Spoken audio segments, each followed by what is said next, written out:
Ce qui se joue actuellement au Moyen-Orient n'est pas simplement une guerre de plus dans la longue liste des conflits régionaux. C'est peut-être la faille la plus dangereuse d'un système dont dépend, souvent sans que nous en ayons pleinement conscience, notre avenir collectif, notre quotidien, notre pouvoir d'achat et même la stabilité de nos sociétés. Imaginez un instant. Une décision prise, à huis clos, dans un bureau de Washington, un simple décret, et soudain, le coût du dîner explose à Jakarta, à Lima, à Paris ou à Lagos. Dans la foulée, les marchés financiers tremblent à Tokyo, l'énergie flambe à Berlin, des millions de familles, partout sur la planète, voient leur vie bouleversée en quelques heures. Pourquoi ? Pour un choix politique qui, à première vue, semble lointain, abstrait, réservé à quelques décideurs. Et pourtant, c'est exactement ce qui vient de se produire récemment.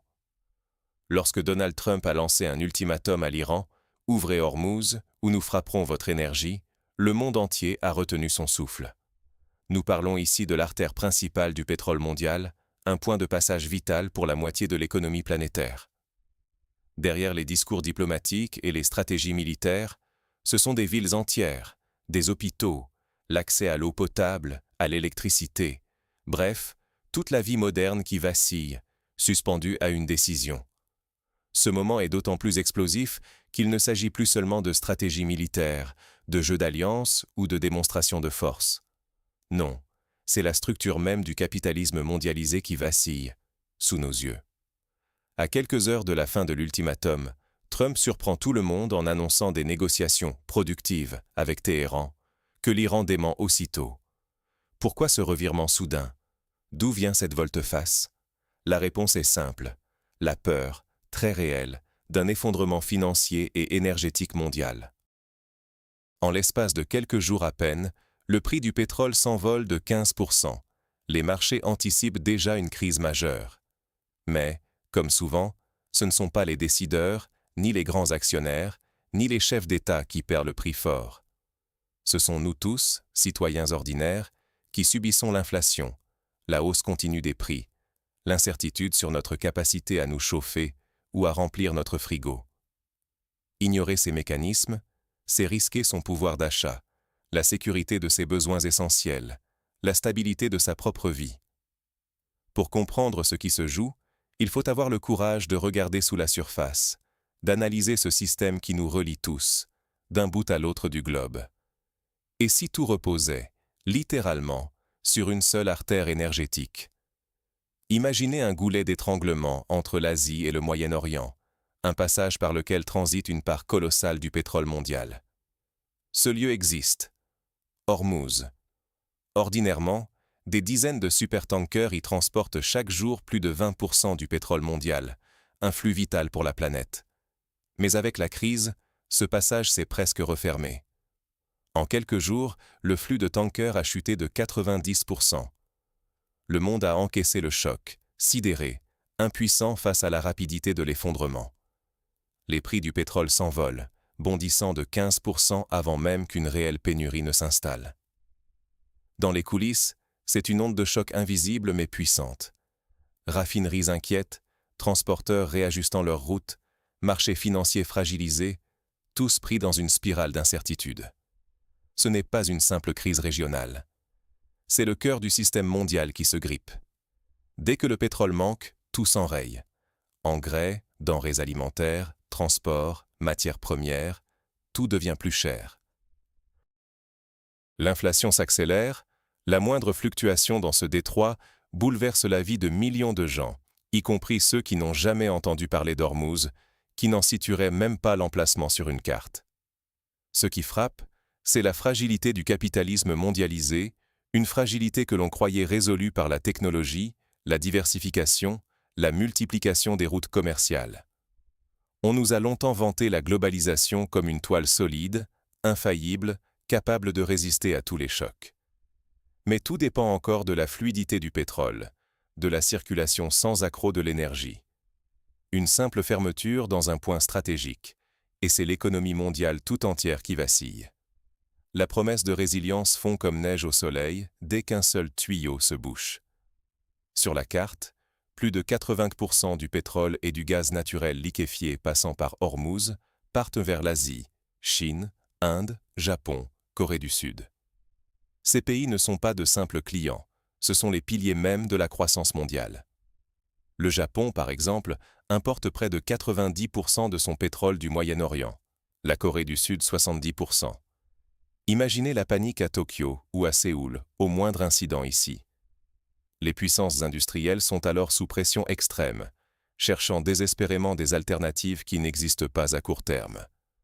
Mais la crise ne touche pas que l'énergie, elle impacte aussi matières premières, engrais, denrées alimentaires. Si le transport explose, la nourriture coûte plus cher, l'inflation s'installe dans le quotidien. Même les marchés financiers, à Paris, Hong Kong ou New York, réagissent instantanément. Un simple communiqué, une rumeur de blocage, et des milliards s'évaporent sous nos yeux. Les indices plongent, les investisseurs fuient. La peur d'une récession s'installe dans toutes les conversations. Cette histoire d'Ormuz révèle une vérité brutale.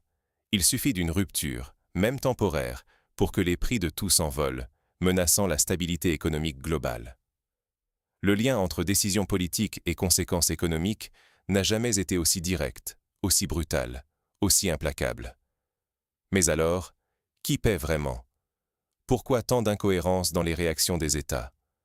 Pourquoi ces revirements, ces hésitations, ces contradictions qui semblent défier toute logique? Les vrais perdants ne sont pas toujours ceux qu'on imagine. On pense spontanément aux pays en guerre, mais en réalité, ce sont souvent des nations très éloignées, comme la Chine, le Japon, l'Inde, la Corée du Sud, qui encaissent le plus fort le choc. Leur économie dépend entièrement de l'énergie importée. Chaque missile tiré fait exploser leurs factures, fait trembler leur marché, ralentit leur croissance. Regardez les chiffres. Ces dernières semaines, 40 infrastructures énergétiques majeures ont été visées dans 9 pays. Ce n'est pas un simple conflit localisé, c'est une attaque contre un réseau mondial, dans lequel des centaines de milliards de dollars ont été investis. Quand un pipeline ou une centrale tombe, ce n'est pas seulement une région qui s'éteint, tout le système tousse. Les bateaux attendent à quai, les usines s'arrêtent, les prix flambent à Tokyo, Mumbai ou Séoul. Ironie de l'histoire, ce sont souvent les alliés stratégiques des États-Unis, censés être protégés, qui encaissent le plus durement la crise.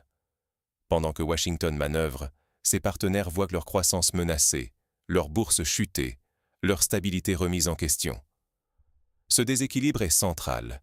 Ceux qui ont le plus de pouvoir militaire sont souvent les moins exposés économiquement.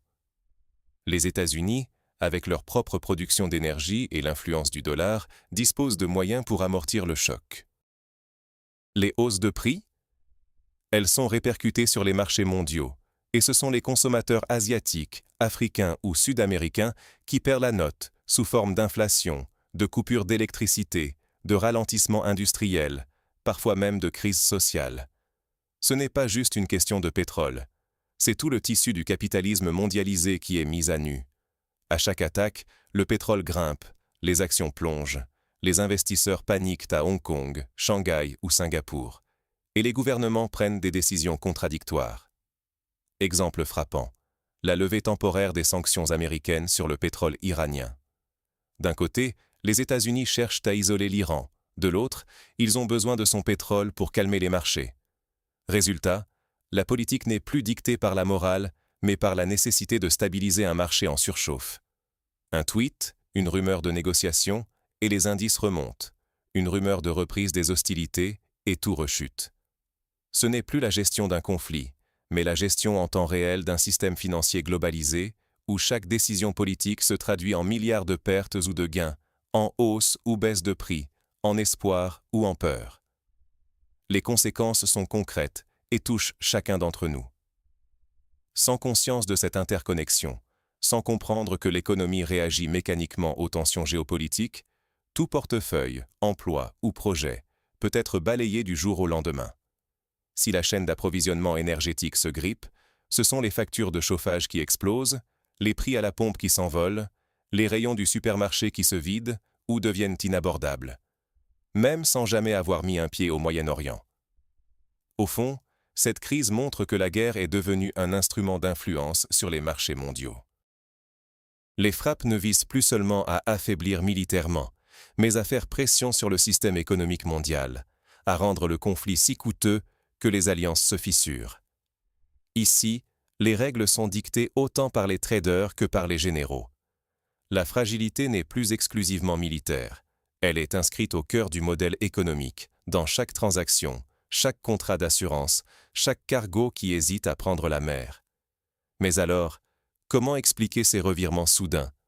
Pourquoi les stratégies changent-elles de cap en quelques heures, parfois même en quelques minutes? Parce que le vrai moteur n'est plus la diplomatie classique, lente, patiente, mais la réaction immédiate des marchés, la peur panique ou l'euphorie soudaine des investisseurs. Et si une guerre pouvait ruiner l'économie mondiale en quelques heures, ce n'est pas un scénario catastrophe inventé pour faire peur. C'est la réalité. Chaque déclaration, chaque rumeur, chaque tweet d'un responsable politique peut déclencher une réaction en chaîne mondiale. Les marchés financiers réagissent instantanément à la moindre parole des dirigeants.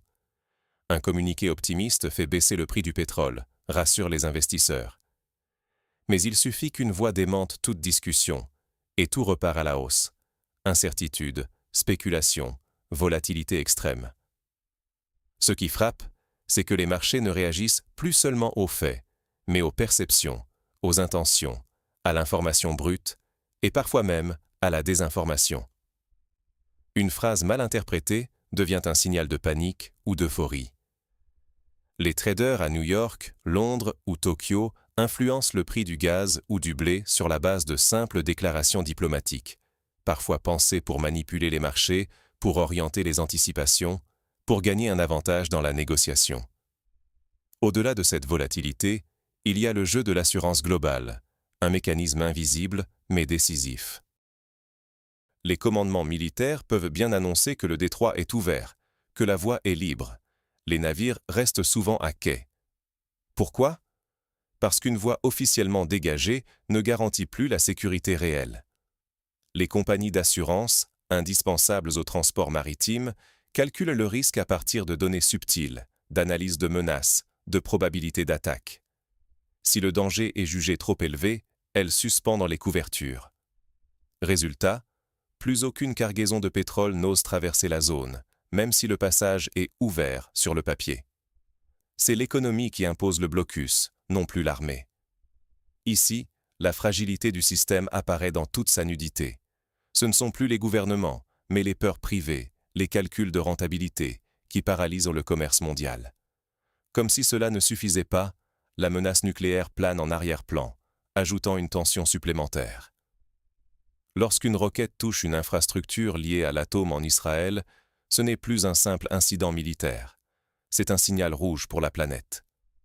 Israël garde le flou sur l'arme nucléaire, mais cette ambiguïté nourrit l'inquiétude, l'angoisse d'une escalade incontrôlable.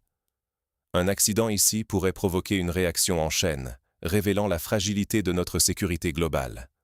Le risque que la peur prenne le dessus, que chaque mesure défensive soit vécue comme une provocation. C'est le paradoxe du dilemme de sécurité. Toute mesure de protection peut devenir une escalade, aggraver la crise au lieu de la résoudre. Et pendant ce temps, le quotidien se complique pour des millions de gens sans aucun pouvoir sur ses choix. La hausse du prix du pétrole se répercute partout.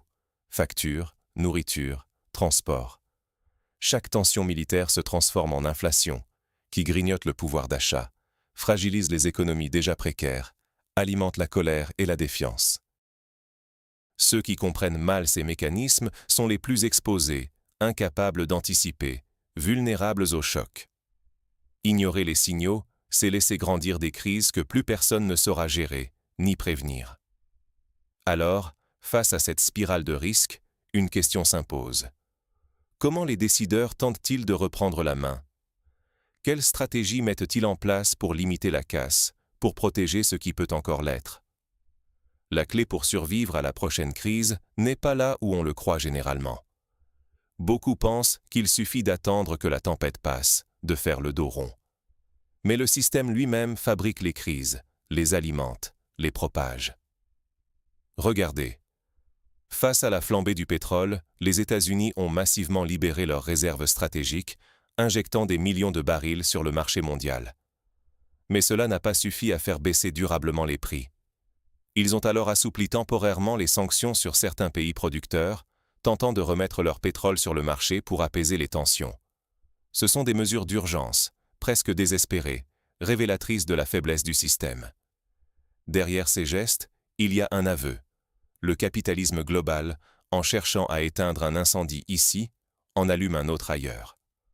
On tente de stabiliser les marchés, tout en poursuivant des opérations militaires qui les déstabilisent.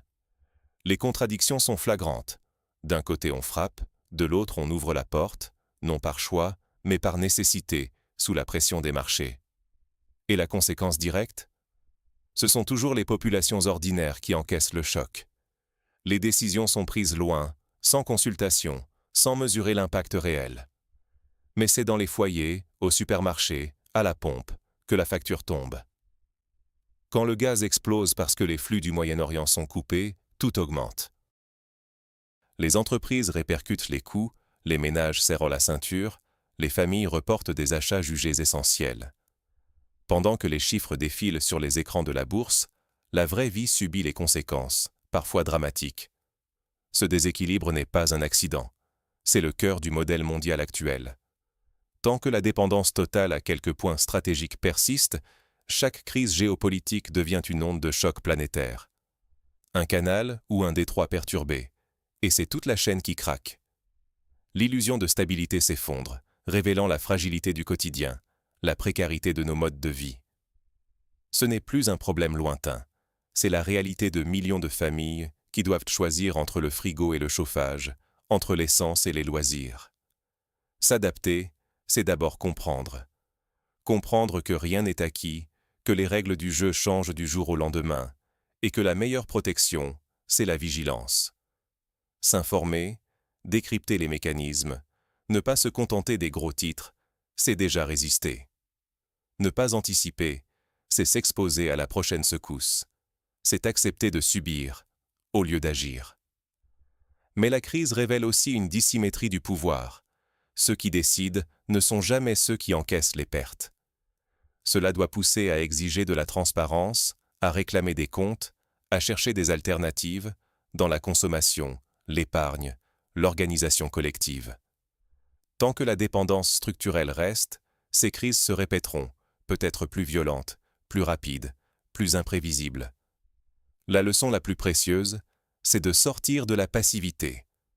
Refuser la résignation. L'avenir appartient à ceux qui comprennent, s'organisent, tissent des solidarités, construisent des alternatives locales ou internationales. Face à l'inévitable, que faire? La prochaine crise n'est pas une question de si, mais de quand, et surtout de comment vous y préparerez-vous. C'est la vraie leçon de la situation actuelle au Moyen-Orient. Car chaque décision prise à huis clos, chaque manœuvre stratégique ou tweet d'un dirigeant peut avoir des répercussions jusque dans votre quotidien. Facture d'électricité, essence, prix du pain, chômage, inflation. Ce qui semblait lointain se traduit désormais par des conséquences concrètes et parfois immédiates. Ce n'est pas un hasard. Ce n'est pas une anomalie. C'est le fonctionnement normal du capitalisme mondialisé. Quand le transport explose, quand la chaîne d'approvisionnement se grippe, ce ne sont pas seulement les dirigeants qui en souffrent. Ce sont les familles, les travailleurs, les étudiants, tous ceux qui n'ont aucun rôle dans les grandes décisions, mais en paient le prix fort.